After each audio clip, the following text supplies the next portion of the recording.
Menulis itu sangat bisa diasah, bukan sesuatu yang dianggap laduni gitu.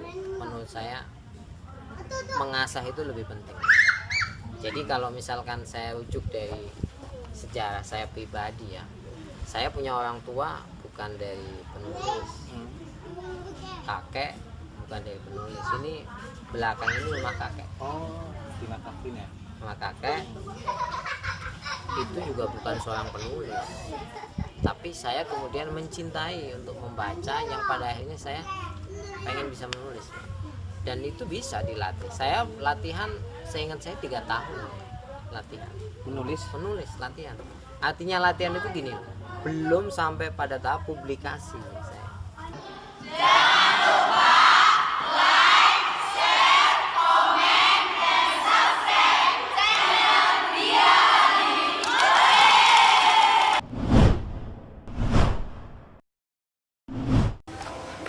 Oke, assalamualaikum warahmatullahi wabarakatuh.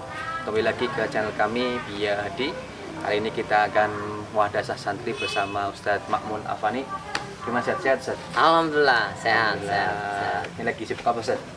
Sekarang ya biasa ya, saya ngelola website, menulis masih, kemudian ngelola lembaga pendidikan untuk publikasi masih, dan banyak hal lainnya. Insya Allah, ya, masih sibuk banget, Ustadz ya? Alhamdulillah. Kenapa ada novel terbaru, Ustadz?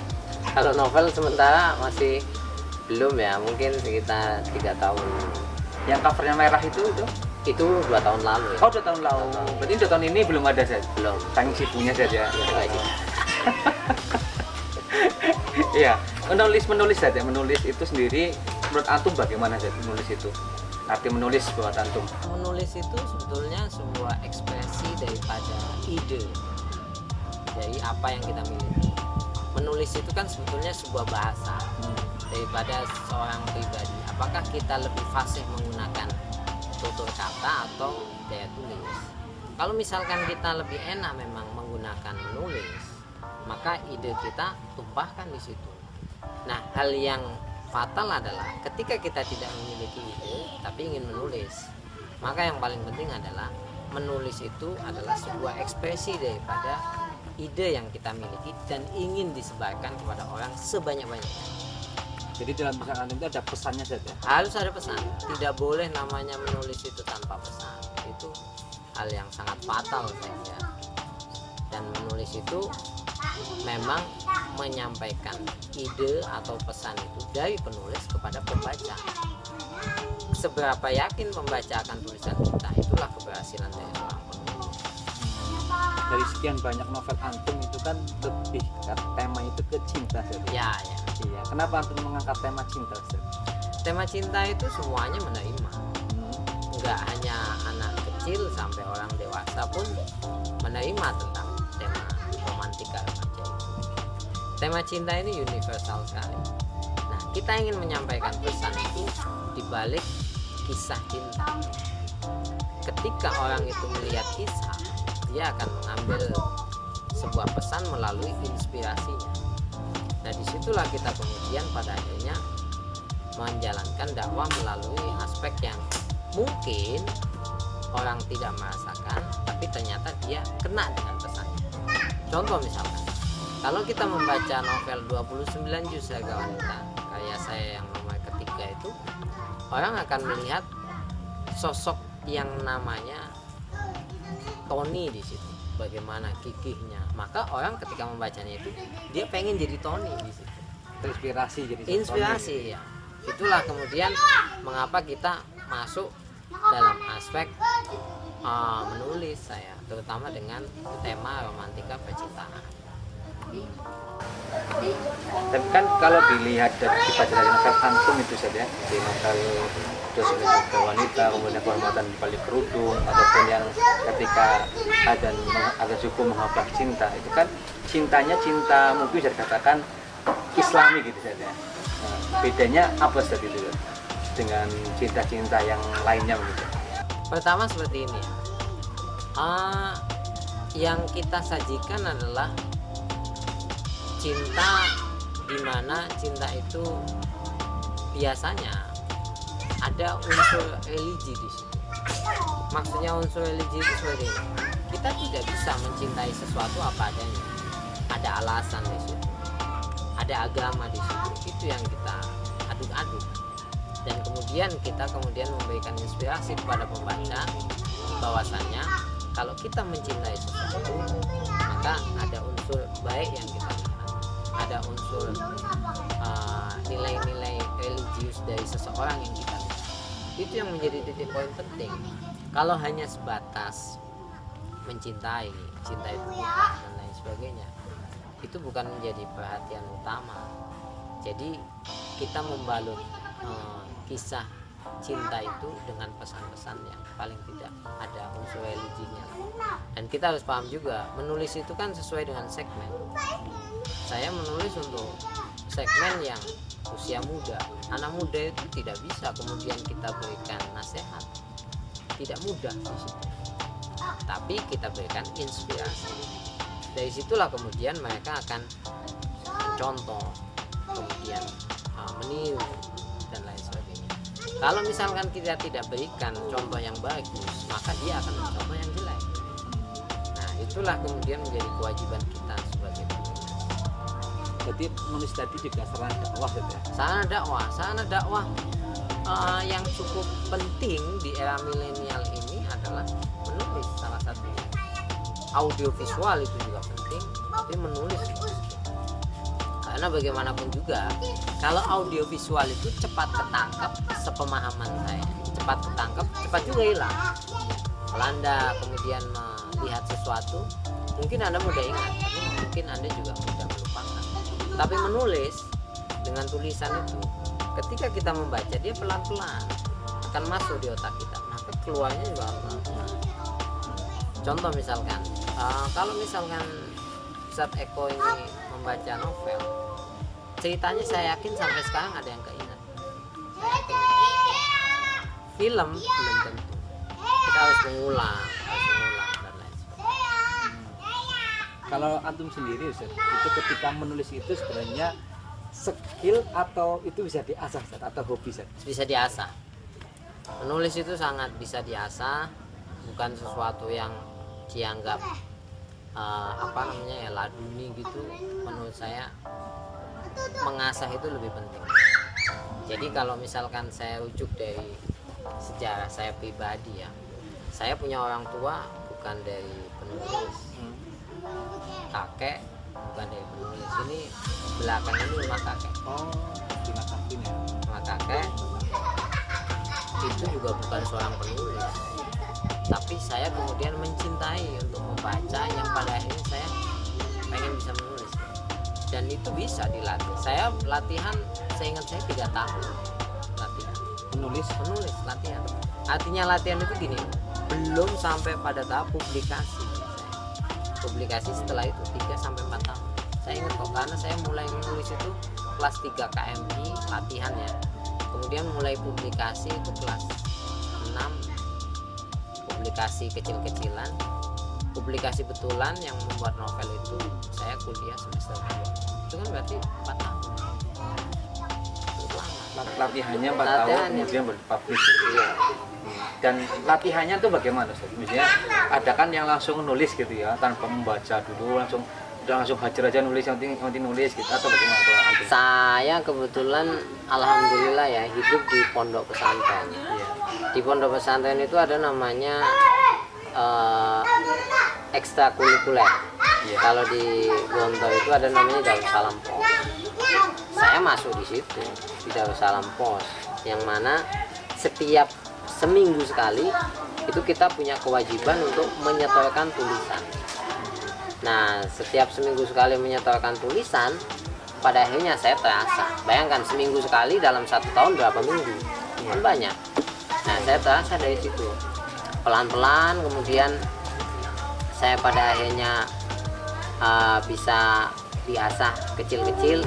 Dan yang selanjutnya, di pondok itu ada kelebihan, tulisan kita dibaca oleh ustadz, yang mana kemudian dikoreksi, ini salah loh, ini nggak betul gitu.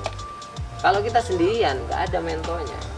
Nah, itu yang menjadi penting. Mulai pada sampai saya semester 1-2 itu juga masih sama, ada mentor yang kemudian ngasih tahu kita kalau misalkan ini nggak bagus kan.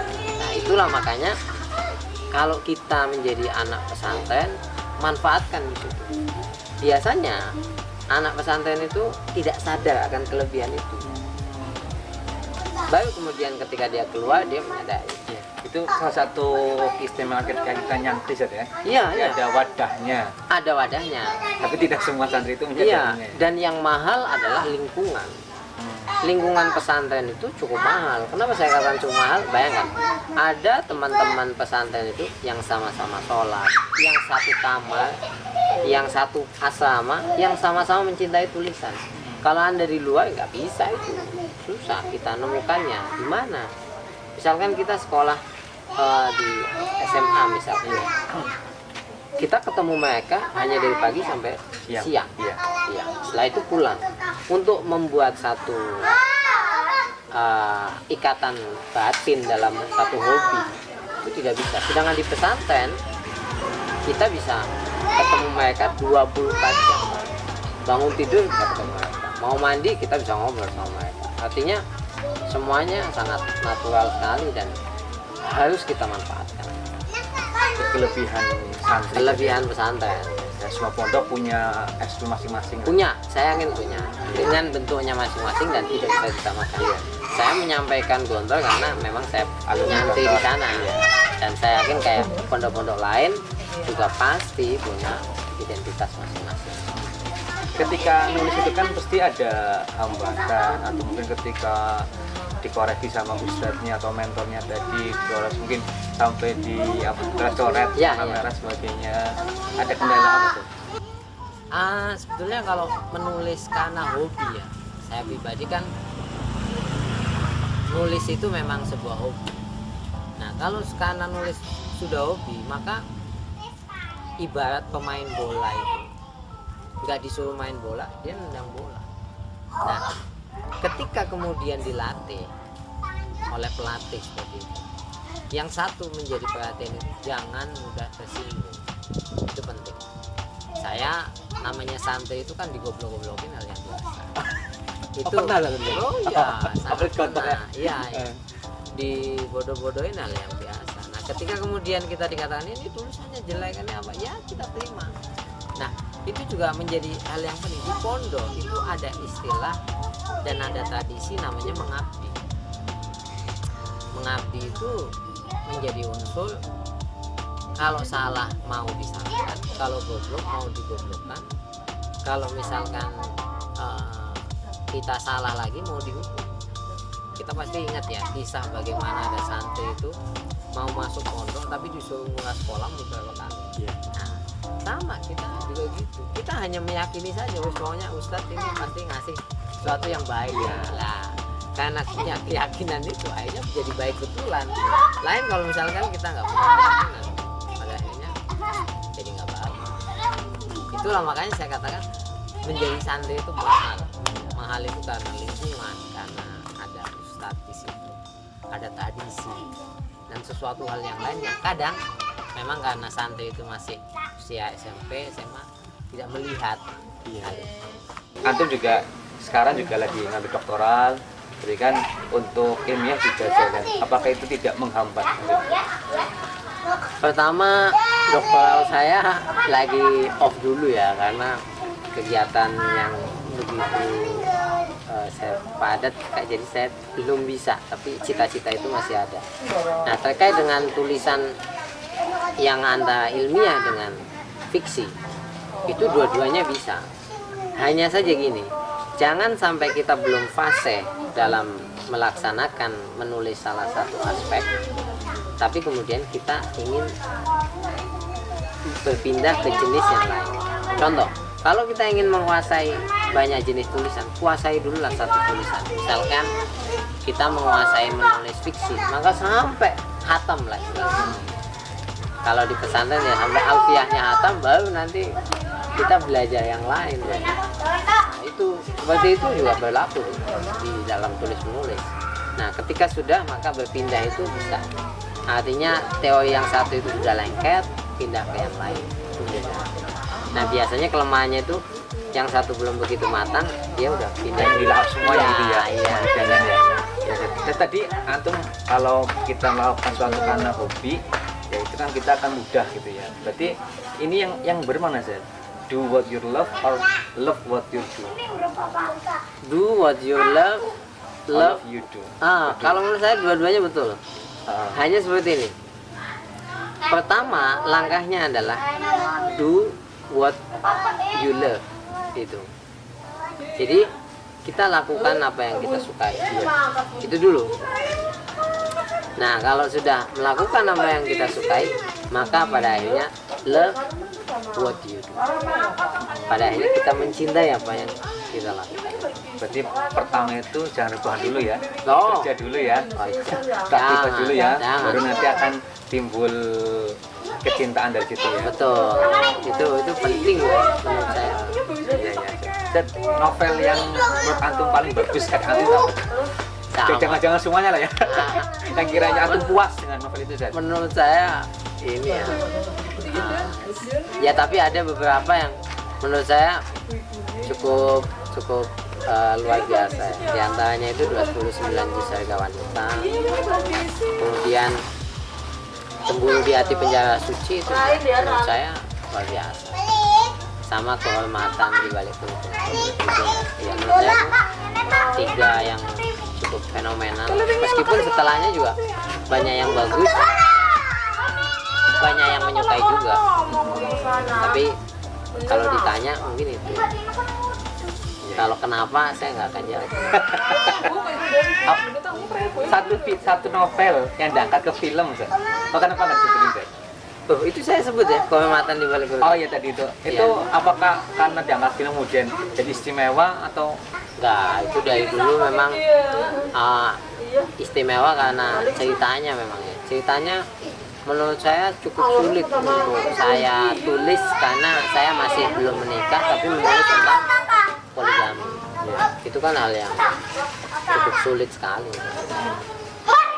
teman-teman yang ingin belajar sama antum atau pengen menjadi mentornya, antum buka kelas atau mungkin sekarang ya di zaman virtual kayak gini, antum buka pelatihan online atau tidak?